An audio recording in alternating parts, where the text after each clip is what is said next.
Hi, this is Rabbi Aharon Dobinsky coming to you today from the holy city of Yerushalayim, Jerusalem, Israel. It's a beautiful day today for the Shabbos and the coming Shavuos right after. And let me in advance, in case I forget at the end, to wish you all a very good Shabbos and a Chag Sameach for Shavuos. The time of Matan Torah, the time of the giving of Torah to the children of Israel, a very, very big event. It was to set in place a standard that we would be following to this very day. It brings into mind a question of perception. It's perceived by some as the pinnacle, the absolute height of what could be done between the creator of the universe and his people Israel. Now, some people don't see it that way. Some people, I read an article the other day where a Reform rabbi, and I'm sure there must be an oxymoron in there somewhere, said that the Jewish people have to be very careful when reading Torah to differentiate between what is real and what is myth. What is myth? What do you mean myth? Myth about what? What's myth? I think he's in for a big surprise in his future, but there is no myth. What's in Torah, we teach, is verbatim, exactly what happened. Now, there's a midrash about perception I'd like to share with you if you haven't heard it. If you've heard it, please bear with me. When Abraham was on his way to Yerushalayim for the Akedah, that was the binding of Isaac, his son, Hashem had said to him to sacrifice his son to him, his only son, the one he loved, Isaac. Why did he have to say it so many different times? Perception. Abraham did have another son. He had Ishmael. But Hashem wanted to make sure that Abraham knew exactly what he meant, so there was no possibility of a difference in perception of what was to go on. So off Abraham starts with Isaac and with Ishmael, and with Eliezer, his servant, who was, at one time, he thought going to be his heir apparent. So he gets within about a day's walk, and he sees the mountain that is Jerusalem. Yes, Jerusalem is a mountain. Come here sometime, you'll find out. It's a very, very big mountain, and it's a lot of fun to climb it up and down. Your feet will thank you, your legs will thank you for the exercise they get in going around Jerusalem. Anyway, he looks at Ishmael. He says to him, what do you see out there? And Ishmael looks out. I mean, he sees the same thing exactly. He saw the same thing. But what did he see? I don't see anything, Father. So he went to Eliezer, his servant. He said, Eliezer, what do you see? And Eliezer looked and he looked and says, I don't see really anything either. So he went to Yitzchak, his son, his other son. He said, Yitzchak, look out there and tell me what you see. And Yitzchak looked out. And he said, Father, I see the place where the earth and heavens kiss. Very perceptive of his son. He's the only one who saw it. It was at this point that Abraham knew for a fact Yitzchak was going to be his heir. But he still had to play through what Hashem had given him as a task. So he continued on, and as we all know the rest of the story, when he got there and he was about to make the cut, an angel of Hashem said, don't do it. Don't do it, just want to see if you would do it. And he would do it. There are some midrashim that say that at the time, he actually did come down and cut his son Isaac, and that he did perish for a second, and then came right back. This is why when Isaac was doing his blessing to his sons, and Yaakov came in, and he said, I smell the field. He wasn't talking about the field out there where he was hunting. He was talking about the field of Gan Eden. How could he know what it smelled like? Because he was there, if only momentarily. All these things fit into the area of perception. How do we perceive the things around us?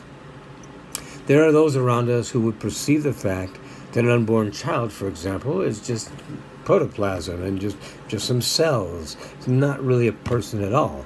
However, science would beg to differ if you would look at science the way it teaches. You'll see a baby inside, moving around, looks like a child.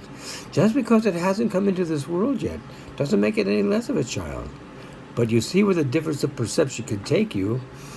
For ones who think it's nothing but a bunch of cells, they think it's okay to take it away before it's born.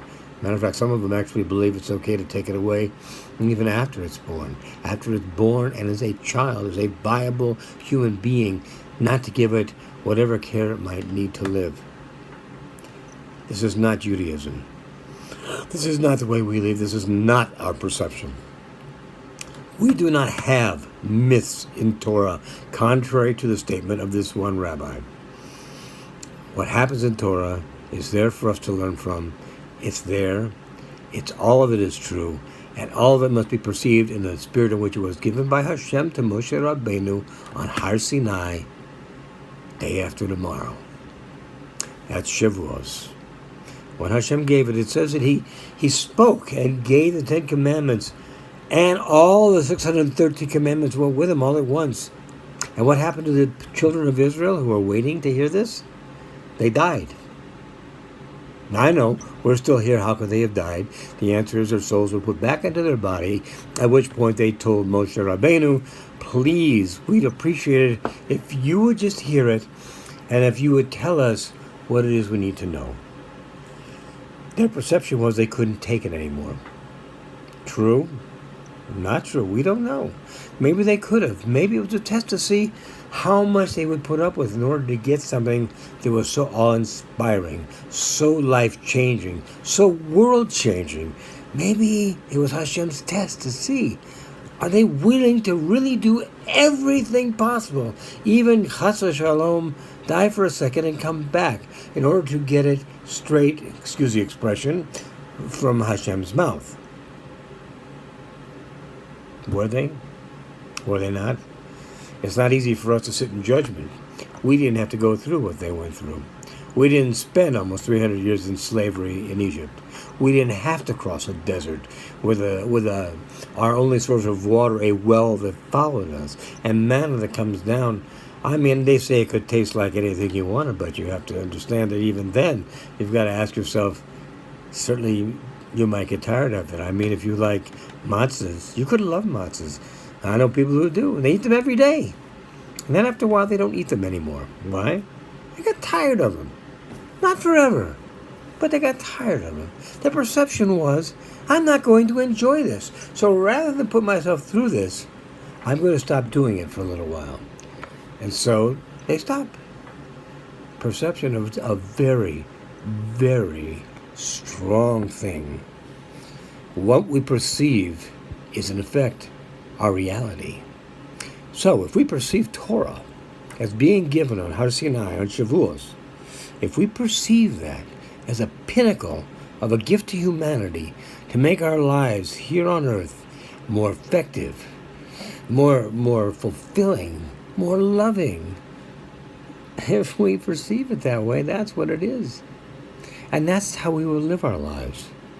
If we do not perceive it that way, we just perceive it as 10 Commandments. I remember a long time ago there was a movie that I saw called The History of the World. It was a Mel Brooks movie. It's got to be 30, 40 years ago. And he comes down dressed as Moses, and he's carrying 3 tablets. And he says, I have here from the creator of the universe 15, and he drops one of the tablets, 10 commandments. The perception was that there could have been more. There was not more. 10 were given, 10 were received, 10 were given to the children of Israel, along with all 613 mitzvot that we have today. This is what drives our world. This is a guideline. This is what gives us to the point where we can get love, fulfillment, and joy out of life. And friends, isn't that what we want? This is what we want. We want love, joy, and fulfillment. And if we do these things, if we follow Hashem's rules, which He gives us another 2 days, the anniversary of it, then we will, in fact, Have a joyous, fulfilling, loving life. A life that brings us closer to Hashem and closer to the life we were destined to lead. Be well, my friends. Have a good Shabbos. Have a good Shavuos. Enjoy, enjoy, enjoy, and spread this to people that you know would appreciate it, because they have the right to love and joy and fulfillment as well. Be well, my friends. God bless. All the best. Bye-bye.